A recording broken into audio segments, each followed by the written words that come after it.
Welcome everyone. Prime hour here. I'm getting confused with so many I know. primes that I don't know what it is anymore. Prime hour, March 2025. It's March 11th here. Welcome everyone. It's fantastic to have you here. And I'm wearing a hat. So there is a reason why I'm wearing a hat here today. But Amy, how are we going to start here today? Well, I think I just had a moment because I just realized why you're wearing the hat. Because today we're going to realize this now? Yes. Sorry, everyone. Today we're going to talk about one of our really popular podcasts that Ilias did called Hat On, Hat Off. Yeah. Elizabeth nodding. She must know. She remembers this one. And of course, Ilias wore his hat, which I'm thinking, what is he doing today? I don't know. Thought you were gonna maybe it's that immediately. Topic. I don't know. So, but let me just talk a second about what that podcast was about for those of you who haven't heard it yet. It's really about when we hear coaches say, I'm going to put my coaching hat on now, or I'm going to put my consulting hat on now, or about this business of switching out hats and what that really means and what we feel is behind it. How's that, Panama Pete? Have you and this is a question for everyone. It's a closed-ended question, but I'm going to ask it anyways. Have you heard of this expression, or even coaches saying, I'm going to take my coaching hat off and I'm going to put my consulting hat on, or I'm going to put my advisor hat on, or I'm going to put my teaching hat on, right? This, and I mentioned this in the podcast, used to be very popular years ago with coaching. But we realized that maybe there is a better way to handle situations and to conduct a coaching conversation without having to change hats, right? How can we still have a conversation with the client, still be open and share without having to switch hats? And I even say in the podcast that this idea of changing hats is kind of a cop-out, and perhaps an invitation for all of us to go deeper into our coaching skills. So that's what we want to really talk about here today. Make sense? All right. So where do we start? Amy, you have a thought there. Well, let's first start on some self-reflection. You know, how many of us have that desire every now and then, whether you do it or not, that desire to pop on a different hat? Yeah, all of us, right? Ilias and myself included, I'm sure, because sometimes it just feels easier. And, oh, for gosh sakes, I already know this, you know, I might as well, or I'm just going to offer this up. And so Ilias said a moment ago, though, that it's kind of a cop-out. You know, it comes to a point in our coaching where maybe that's our growth gap in our skills, is to look how to close that gap, to reduce that desire, and to perhaps not even have that desire come up at some point if we keep working at it. So why don't we first isolate some of our moments when we want to throw on another hat? I'm trying to think of what my most recent one was. Cindy, have something? So for me, I think one of the times that it's really strong is being a friend and being a coach. And that friend is sometimes a family line. So anyway, that's a big one that I seem to kind of grapple with. Yeah. And that's it. So you're saying it's with family members, Cindy, mostly? It's sometimes friends, but it's that coaching piece that where you now want to be more curious or where I want to be more curious. I want to ask the questions. I kind of want to help, right? Help. I allow them to see what's really inside them. Yeah. But is it really appropriate at those times? Sometimes am I really just supposed to be a friend and be a family member? Because I believe sometimes when we're in that more casual space, we kind of can go in a different direction and kind of get in the space with them differently, but that's not always a coaching space. Yeah. Yeah.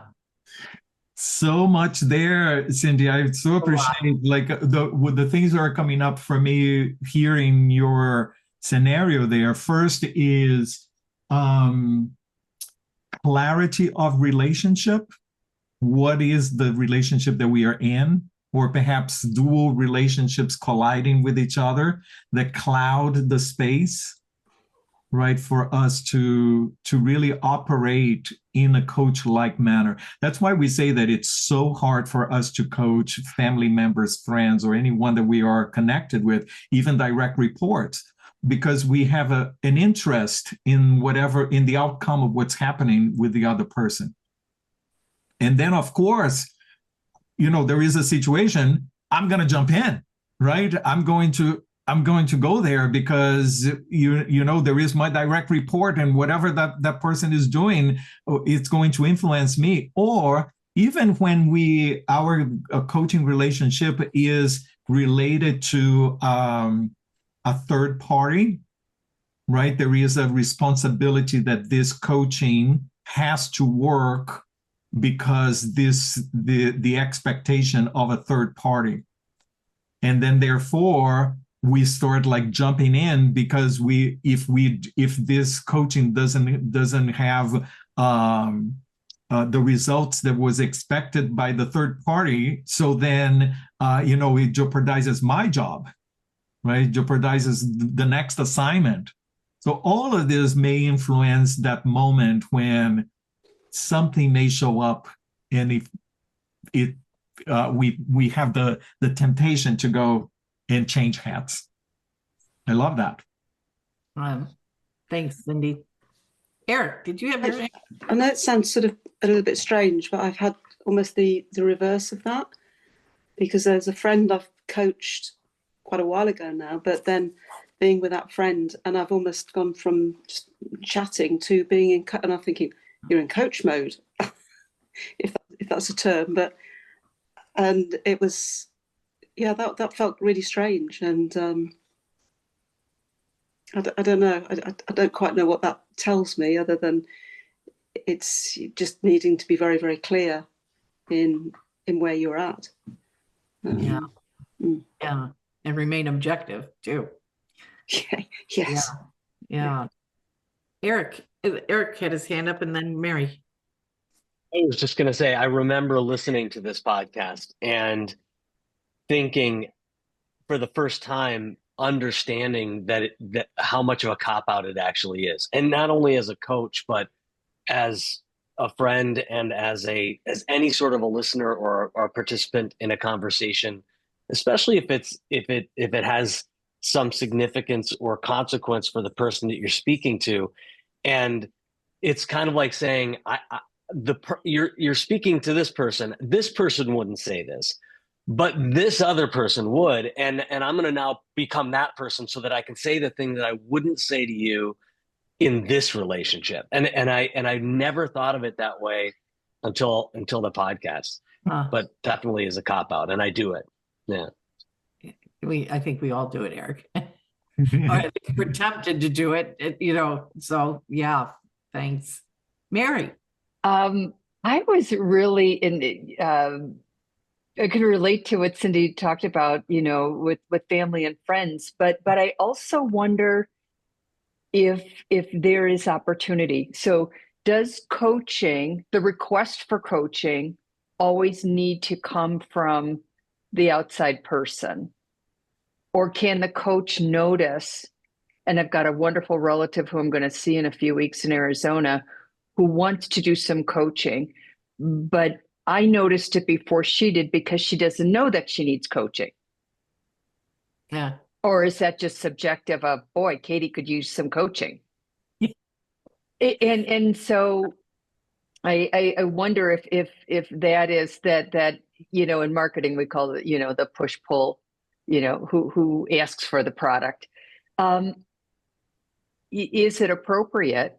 Is it meaningful for, again, we're having just a conversation about all sorts of things, and all of a sudden there's this move to this topic and this thing.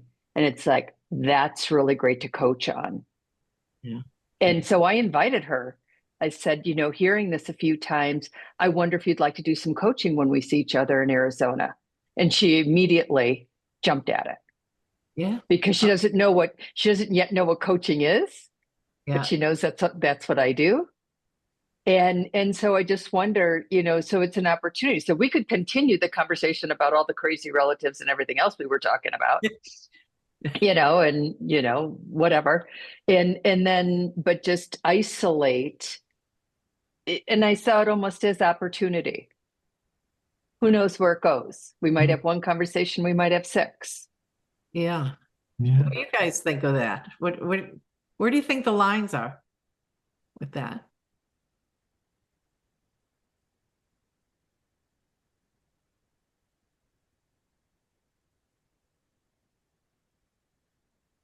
Cindy, go ahead.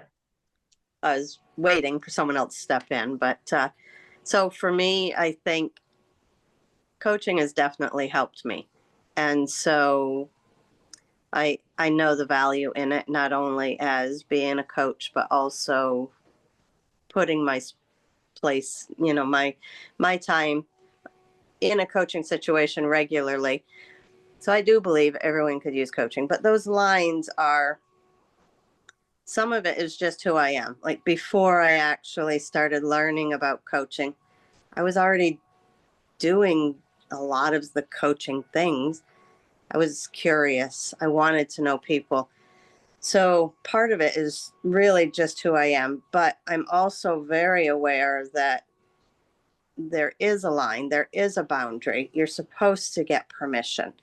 And so not everyone is open to coaching. And does it change relationships? And that meaning, how can I do it without being in a place of making someone then start questioning themselves or feel that I'm looking at them different? So, but I have said, you know, can I be a coach?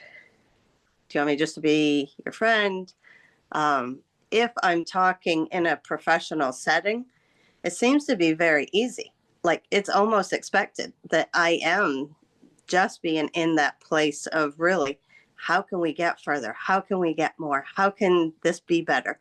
So I almost feel like the lines aren't, they're more clear when it's in a professional setting. It is more in that casual space. And this is what I'm getting from both you and Mary, Cindy and Mary here. I think that you are both raising a wonderful question here, that it's much easier to be tempted by changing hats when the agreement, the overarching agreement, not the session agreement, but the overarching agreement of the relationship is not clear. Right? When we, not clear to us, not clear to them. When the lines are blurred, when the expectations of the relationship are blurred related to what role we are in. Are we in the role of an advisor? Are we in the role of a friend? Are we in the role of a consultant? Are we in the role of a coach? If this is not very clear, it's going to be much easier for us to get the temptation to go and change hats. I think Cindy just said something really important when she was talking, and that you said, what do you need from me right now? And I think in these informal situations, I just realized I'm guilty of this. My nieces and nephews know my phone rings when they need me. I've been coaching for 30 years and they're all in their late 30s, early 40s. So they've been using me all their life. So I just automatically go there. But that was really a dramatic point. You just hit me with that, Cindy, is what do you need from me right now? Because that's what we do. If a client calls us cold, prospective client calls us cold, we're gonna, what do you need? You know, is it me or is it something else? So I think in these more informal situations, I believe we need to get that clarity before we do just automatically move forward. Thank you for that, Cindy. Yeah, thank you for that. And also, I think it's another podcast. I don't know if I did an episode about this yet, but the distinction between what is coaching and what is the coach approach. Yeah. Mm-hmm. Right? Coaching is a formalized process.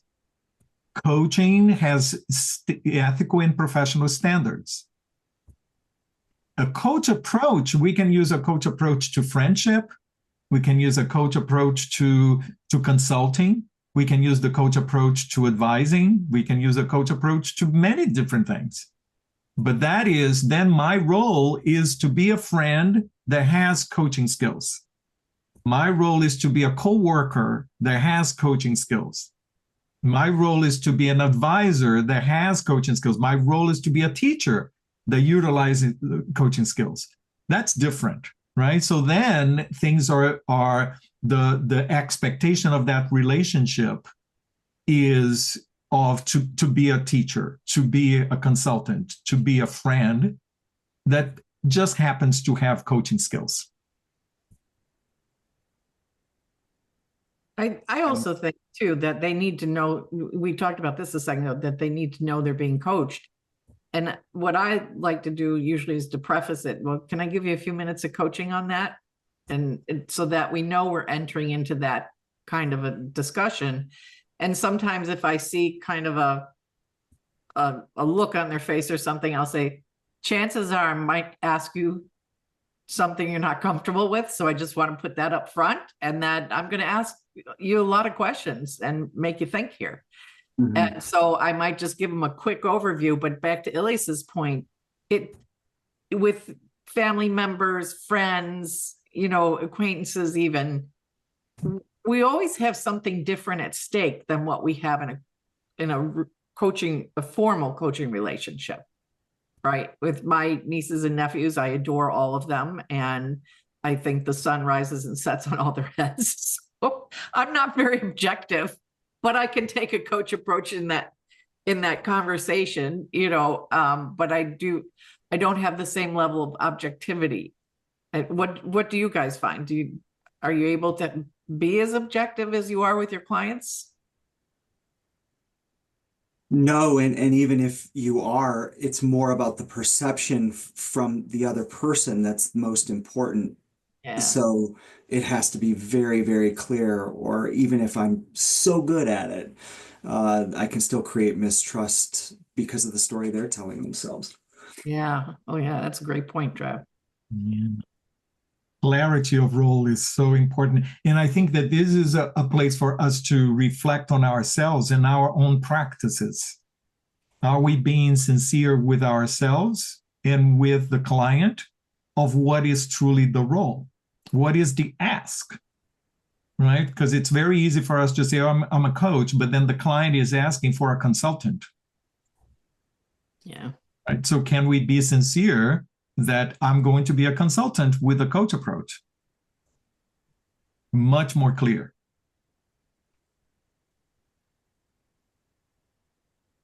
Where else do we get weak in this? Do you think? It was fascinating to hear the conversation go towards the friends and family route.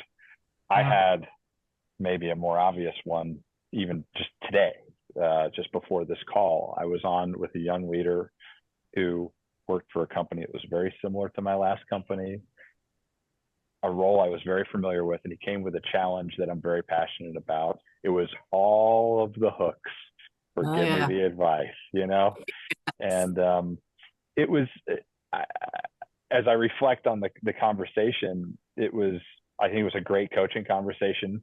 I definitely fell into a few of the traps, but they were led by him. So I'm giving myself a little bit of a pass. I never felt myself taking one hat off, although I was aware of this feels a little bit more advisory, but it's so tuned into what he's working on, and it's something that I just know. So at some point there's a line, or it's not coming out to him, or you recognize that the most useful thing right now for this person could be to share something that's in line with what he's looking to do. I don't know. It's still one of those things that gives you that little pang as a coach where you go, darn it, I wish that came out of his mouth. But you notice it at least, Joe. That's great. Even with all those hooks, so that's great. And I love that. I love that you had that. I wish that this had come out of his mouth, right? Because I think that Joe, is like that invitation for us. What else could I have done here? Would it be a different question? To me, it's a curiosity towards our own skills. And that is the invitation of this episode, and the invitation of this theme. Before I go and change hats, what is the inquiry? What is the curiosity towards our own skills and how we are showing up, our mindset, to see, is there a different way? Is there a different approach? How can we serve the client in where the client is in the moment and still utilize the coach approach? That is the question that I hope that we are all asking ourselves, instead of simply going, oh, okay, I'm going to change the hat. Make sense? I love that. That's fantastic. Can I add something? And then I won't talk for the rest of the time. No, stop. Please keep talking, Cindy. So to the scenario that was just given, I think I've been in sessions, and I believe even with you, Ilias, where someone else has shared something in a coaching session. And so for me, I think you ask the question, is it okay if I share something from my experience? And so doing that, then you're not telling them what to do. You're not advising them what to do. You're sharing. And it allows them to then think where this path goes. There is a fine line of, are you leading them? And so if you just offer it and then allow them to go with it, then I think that stays in the coaching realm. Love that, Cindy, because that is the next question for all of us here. So does that mean that in the coach approach, I do not share? Does that mean that in the coach approach, I don't offer a reflection? No, those are coaching skills too. So it's not that we are not going to share, but it's how we are going to share. If we decide to share, what is the frequency of the sharing? How much we are relying on sharing? Those are the questions that we need to be mindful of. Sharing information is a coaching skill. Competency number 7, I can't believe that I know this, but I do. Competency number 7, standard number 11. Coaches share information. It's a skill that we develop, but there is a distinction between sharing information as a consultant, as an expert, as a person that has an advice, and sharing information as a partner and as a coach. And that is the skill for us to learn. And that's the skill for us to practice. So instead of simply changing hats, I keep my coaching hat on, but I know how to be open. I know how to relate without putting the spotlight on my brilliance. What color is your brilliant hat? I just want to know. Where? I think as well, when absolutely the sharing, but it's sometimes thinking, where is that sharing that experience coming from? Am I being triggered? Is there something? Am I dysregulated because there is something that am I becoming the empath rather than empathizing. And I coach with somebody that is looking after terminally ill person who it's to do with cancer, and that was certainly quite a soft spot with me. So I'm sort of aware of that, but it's I suppose keeping partly my own emotional safety, but also making sure I'm showing up in the best possible way I can for my client. Yeah, that's beautiful. Music to my heart. This sharing information thing has been a source of controversy in our industry for many, many years. And one of the things Elise and I realized when we wrote our level 2 program is, and just even in your language, Claire, the way you spoke of it, we talk of it almost like it's we're doing something bad or dirty, right?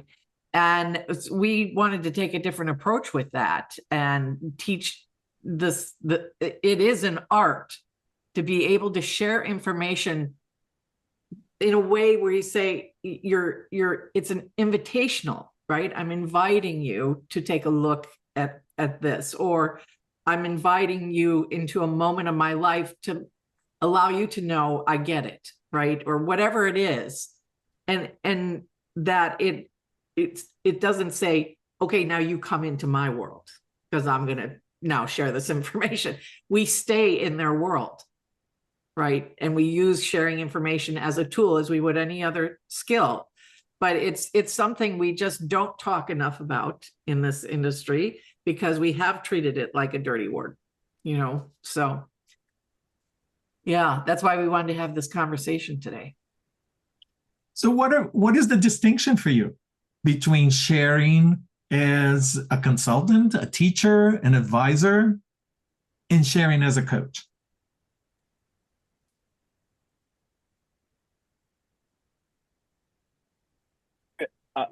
I'll throw something out. I'll invite people to react to this, as I'm not married to it, but I'm wondering as to how important objective truth, as close as we can get to it, plays in that sharing piece. So if someone says, in this moment, I can think of 2 ways to react to the person in front of me. And to me as the coach, there's clearly a third path. It's inarguable.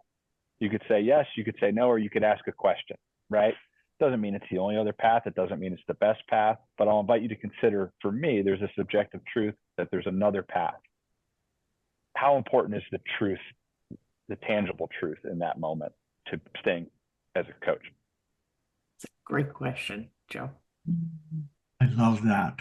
So what you were saying there, Joe, is that the client gets to a place where the client only sees 2 paths, right? And then you, from your outside perspective, you can see that there is a third option, right? So if you withhold, what was it? There is a quote from Nancy Klein's book that she says that I can't remember verbatim, but she says that something related to like withholding information is an act of aggression.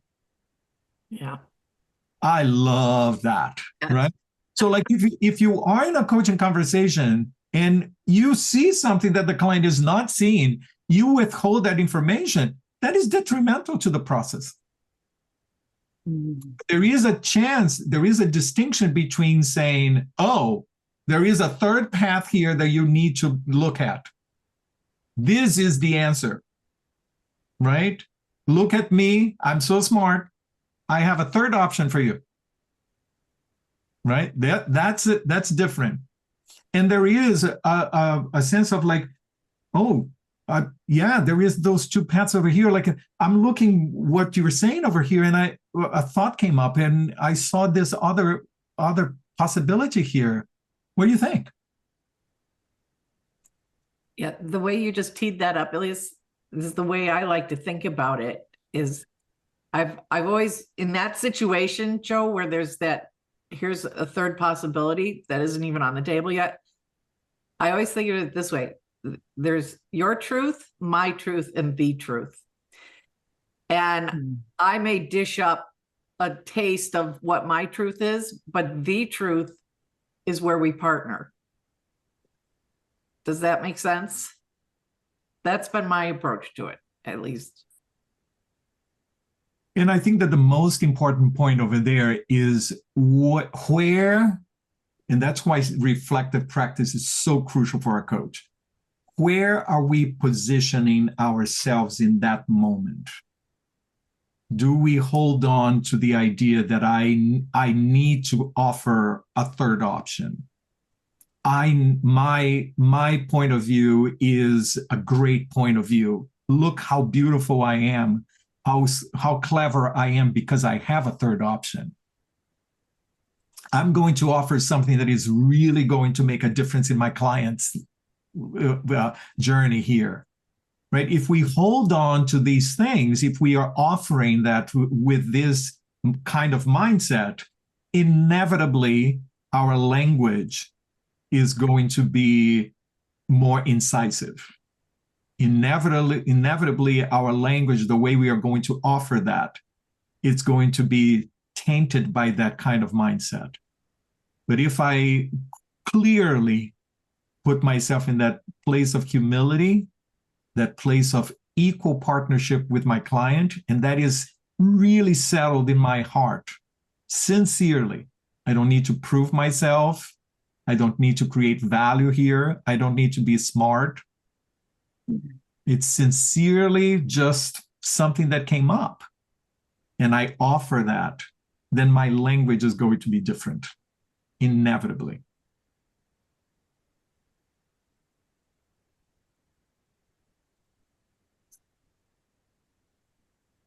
What else on this topic? What some of you who haven't jumped in? Gregory. Just some thoughts about something you said, Ilias, two comments ago. And I do think, I'm curious reactions from people, but I think you really get into the art and not the science of coaching in those moments when, from speaking for myself, when you're letting the client struggle in discovery. And that's a tough one, right? It's tough based on the client, it's tough based on the situation. Because I think good stuff comes from it. And also, depending on the person and the situation, they can get overwhelmed by it, and then it's a blocker. So that's just one thought. I'm also going to share something that, Ilias, you shared with me a while back that I think is relevant for this conversation. It's the metaphor of giving options. It's like a buffet. I think this is you who said it. And just telling the client, there's all kinds of things at the buffet. If you want a scoop of that, great. So I can offer you some other dishes that are on the buffet, but your ego is not tied to it. And I found that to be really helpful, even when I'm thinking about, does it make sense to give another option here? So those are a couple of my thoughts. Yeah. I love the struggle part, Gregory. We just had that come up yesterday in one of our practice labs, and that the coach was trying to think of the question, and the feedback at the end is the coachee actually said, "I thought you were just leaving me in the struggle, and I really wanted that." And I don't think we ever consider that the struggle is the client. They really want that. They want to wrestle their own thoughts, but you're the witness to that. And going back to, oh God, what's her name again, Ilias? The book you just quoted. Nancy Klein. Nancy Klein. She said, and this is one I remembered from it, is her quote was, "He did extraordinary with just my attention." Meaning you're just there giving attention while the person is wrestling through it. I think that's such a poignant point that you made, Gregory. The struggle is real and it's beneficial. Yeah. And then what is about the rescuer in us? I'm going to save you. So I'm going to give you an option here. Right? See how good I am? I'm a savior. I'm rescuing you. I must be good. Or I hear that, and I know ego can drive that. I would also say what I experience is if you have a deep expertise background in an area, and you're with a client and they're stuck, and you're thinking, look, there are things that you can do. Like, I want to help move them along more quickly for their sake. I think most of the time, I don't feel like it's like, oh, look what I know. I'm like, no, you got this. Let's go. Let's go. Yeah. So, Love, love, love, love, love. It's a great segue for us to put another point over here.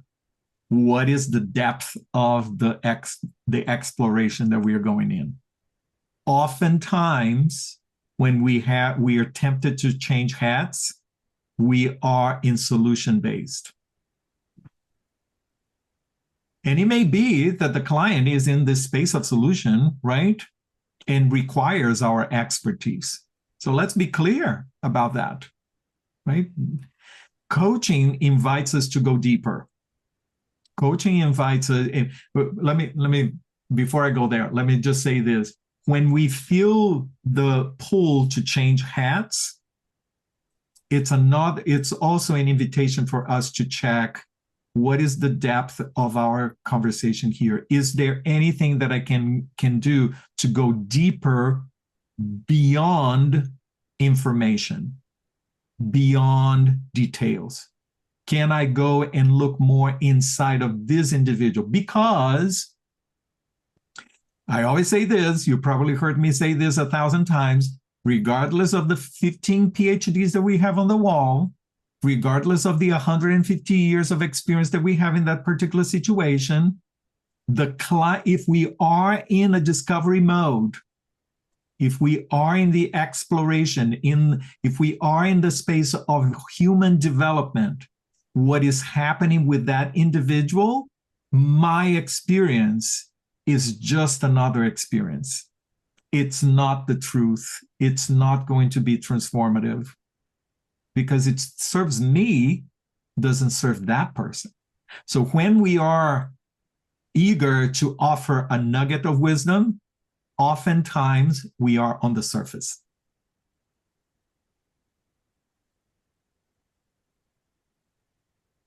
Mary is smiling. A lot of head nods on that one. Yeah, guilty as charged, Ilias. And we had this conversation most recently. And I got the proverbial wake-up call with Amy day one, a year and a half ago. And the work that I have been doing was the coach approach probably 30% of the time, and 70% of the time was consulting and advising.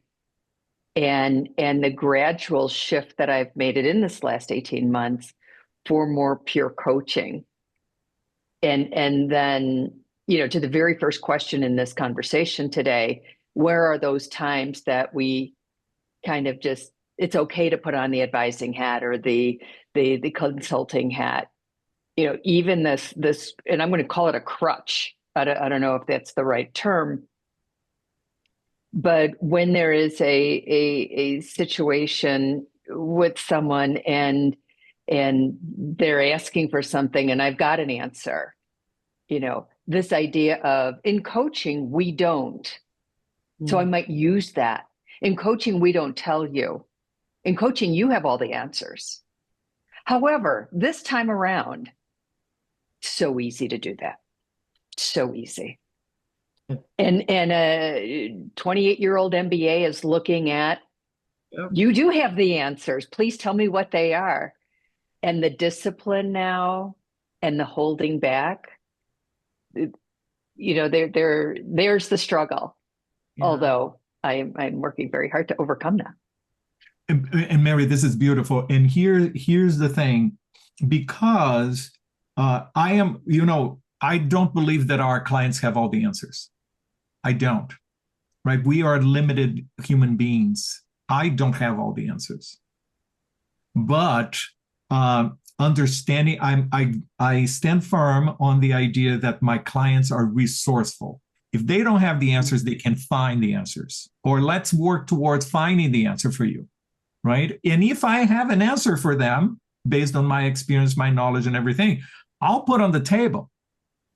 So let's say I'm coaching an MBA student, and there are certain things. Okay, my experience, this and this and this and this. What about you?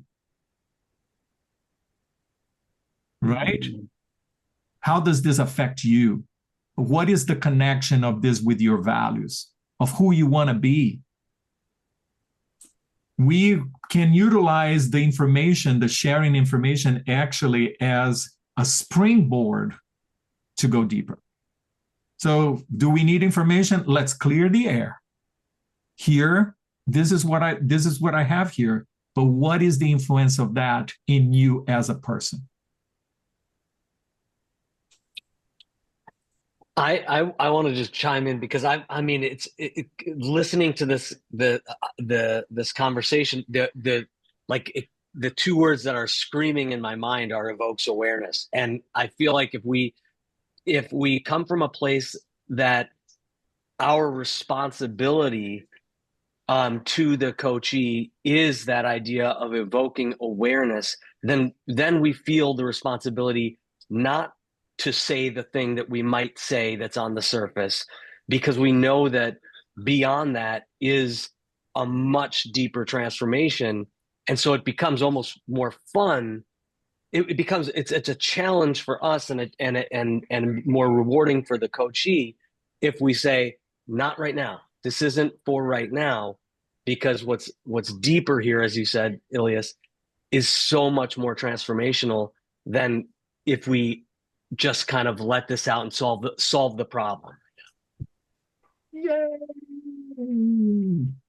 I think it's important for all of us to understand too what compels us in these moments, to isolate, to really become proficient at when you do share information, that it's done in a way that brings value to the client. And I bring this up because I'm wondering if anybody else has this, where my hook is that I feel I'm being patronizing, which I had to dig deep to find that one. And that I see Joe squinting, and that I can sometimes be honest to a fault, right? And it's just the cloth I'm cut from. So if I'm withholding information, I feel like I'm lying by omission. And so I had to struggle with that. Because I felt like, well, I have this information, it's patronizing, I'm doing them a disservice by not giving them the information, and I'm not telling the truth because I do know this. But that, to be aware of that, was really beneficial for me I still have to unhook myself from that. But what it allowed the space for was to open up so that I could see I really don't have the information. That even if I'm an expert in something, that what my clients came up with was much smarter than what I would have come up with. And when you witness that 20, 30, 40, 100 times, and you keep your mouth shut, you realize just how resourceful they are. My clients taught me about their resourcefulness. I didn't just come waltzing into this thing going, oh, everybody's perfect, great, and resourceful. Yeah, we say it a lot, but until we truly witness it a lot, I don't think it gets down to a cellular level. That coupled with our own stuff, like my patronizing thing. Gregory. Yeah, I'm going to share something, Eric, based on what you said, that was really challenging, because when you first started talking, I thought, I'm not sure about some of this. But I regularly, when I'm working with clients, they start talking about having a tough time having difficult conversations or courageous conversations. It comes up a lot. We talk about it, and then I often will pull up, what is her name? Kim Scott, Radical Candor. There's the XY axis, and it's like radical candors in the top right quadrant. And then there's in the other quadrant, what is it? Ruinous empathy. A lot of people are in ruinous empathy. It's a really helpful framework to sort of say like, oh yeah, I'm in this space. Oh, this is what it looks like if I'm moving in these other spaces. It's really useful. I love it. At the same time, based on what you were saying, it's challenging me because I'm thinking, oh yeah, we talk about your behaviors, we talk about the quadrant you're in, we talk about what it looks like for you to go into the other quadrant that you want to be in to be more effective. But I don't know that I'm always really digging deep about, so why are you in that quadrant? Like what's behind that? And I think that's what you're saying. And it's really challenging to me because I'm not having those conversations sometimes with people. So thanks. Oh, the invitation to go deeper. Yes, that's coaching. 100%. That's what I keep saying. When we have that temptation to change hats, it's an invitation to go deeper. What is the extra layer that is inviting me here? That is calling me to? The other thing that I want to add, and I'm mindful of time here because we're almost at the end of our conversation here, is the aspect of timing and frequency. Right? Because then, oh, Elias told me that it's okay for me to share information. And then every 5 minutes we're sharing information. I would be curious about that. Am I relying too much on that particular skill? So frequency is something for us to be mindful of. And timing, going with what Eric said, is it more appropriate for me, even though things came to the surface for me right now? Can I hold on to that a little bit? Can I give the client the opportunity? Right? It's a choice that we are going to make right in the moment there. Maybe this is a moment that I'm just going to be informed by what came to the surface here, this idea, this experience that came to the surface here, and ask a question instead. Right? That thought that came up for me inspires me to ask a beautiful question instead of me simply jumping in and sharing information. That can be a decision that we make over there. So pay attention to these possibilities that are happening there with you. Yes, Mary. So that almost begs a question, and I'm combining what you just said with what Gregory said a bit ago about helping the client move forward, taking action, moving ahead faster. Because many people in our world, society, the people that we work with, they want instant. They want to get moving. They want to get to the next step. So the going deeper, the reflection, the questions, all part of it. But if we can see, I don't need 3 more sessions with this client to help them move along. And almost the ethical dilemma of, I don't need 3 more, so where does that fit into this whole thing? So that, again, to the resourcefulness point you mentioned, Elias, they may not have all the answers, but they have the resourcefulness, is getting to that. Again, not to find the solution or be in problem solving and get to the end, to the strategies and the next steps, but our culture, our world, our society, the business professionals that many of us are working with, they want to get to that next step sooner. Yeah, those are all things to consider. And that's a distinct, right? That split second, all of these things come to us. And what is the decision? But that's why, and sorry, Amy, I know that you have something to add here. That's why I say that this reflective practice of how we are showing up is crucial. Because if I have the need to be brilliant, if I have the need to be wise, if I have the need to prove myself, if I have the need to show value, if these things are working behind the scenes, that split second that we need to make a decision, that's going to show up, and it's going to influence what we are going to do in the next second. And I think we have to be cognizant of what are we driving for? Are we driving for immediate change, or are we driving for sustainable change? Because sustainability always lives in the deeper areas. Yeah, I was actually thinking about the time element as for my approach, it's something that I want to separate the information that I share for context or consideration from movement or action. Those things have to be absolutely separate.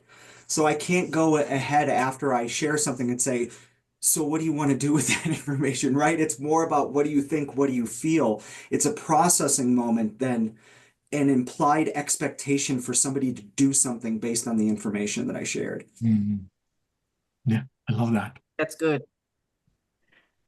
So I would invite all of you to, if you haven't listened to that podcast, please listen to it. It's called Head On, Head Off on Prime Space. Another episode that is very in alignment with this one and came up for me in the middle of a conversation is the one that I call, the title is Take the Can't Out of Your Coaching. Those are the two that I would invite you to listen to and perhaps share with each other. If you're not a subscriber to Prime Space, please do. Just subscribe to our YouTube channel as well, because all of these videos, including Prime Hour, is going to be there in our YouTube channel as well, so that you can revisit these conversations as well. Okay? This was great today. Yes. When is I our learned a lot. Thank you for all of your wisdom in this room today. This was really great. When is our next Prime Hour, Amy? It is April 16th, and we are going to be doing that at 10 a.m. Eastern. So please block your calendars. For some of you, it's going to be a tad early. So come and have coffee with us. For Claire, it's going to be like middle of the day. Yeah. Excellent, everyone. Well, before we go, oh, here comes Fumi. And I think that she is in Asia, so the time zone is not very helpful.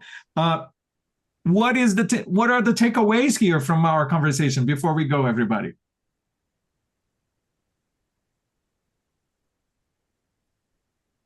Nancy Klein's book is called, well, she has two books. One, the first book that she wrote quite a long time ago is called Time to Think. And then later on, she wrote More Time to Think. Was very creative in her titles. But I would, Thank you. I would suggest if you just start with More Time to Think. We'll give you enough for the concept there. Highly encourage, highly recommend that book. Nancy Klein is not a formally trained coach, not that I'm aware of, but I don't know anyone in the coach space that is as articulate as she is when it comes to coaching mindset. She is really phenomenal. Yeah, the book was written in 1984, the first one, by the way. So Wow. long before coaching. So yeah. So what are our takeaways with our 3 minutes? I've been terribly quiet because this was such an interesting conversation and I took a lot of notes, but I think, Amy, something you said is what I take away, which is why am I compelled to share? Like, I got to get to the root of that, because if I don't get to the root of that, any other strategy is kind of useless. So that was really helpful, insightful for me. Thank you. Thanks, Elizabeth.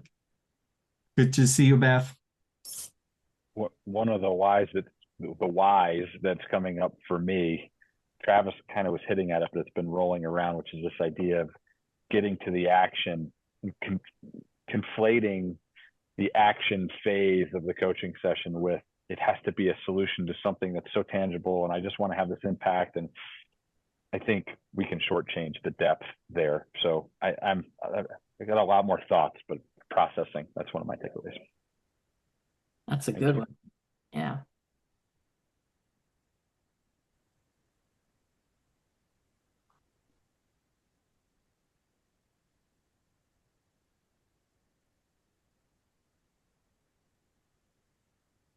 Takeaways? Motivating.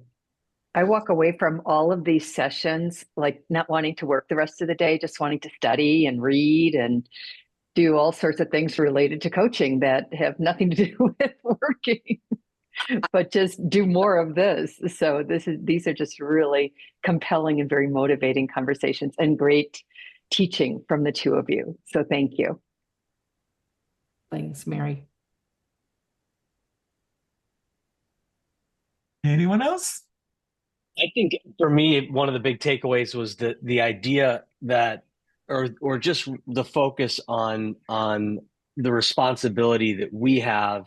You know, we kind of moved from in the moment of in a coaching conversation was the second half of this conversation. The first half was, do we put on these different hats and kind of use it at there's that cop out, which I know that I do. And both of those tied together, it really seems like we have to understand, especially as coaches, in every facet of our interactions, that we have a responsibility to define whatever the conversation is, and that the other person understands, as Amy talked about, talking about what coaching could bring out. Like, if we were going to go into coaching, this could be, I might ask you a difficult question, and making sure that we understand our role and responsibility in the understanding and the expectations of wherever we are with that person, whether we're actually in a real in a formalized coaching environment, or that we are putting on a coaching hat. Yeah, that's great. Well, everyone, thank you so much for this rich conversation. We will be back next month. Please block that time for you there and come to our conversation. If you have any questions or anything that Amy and I can do for you, you know where to find us. It's a joy to partner with you on this journey, okay? Thank you so much, everyone. See y'all next month.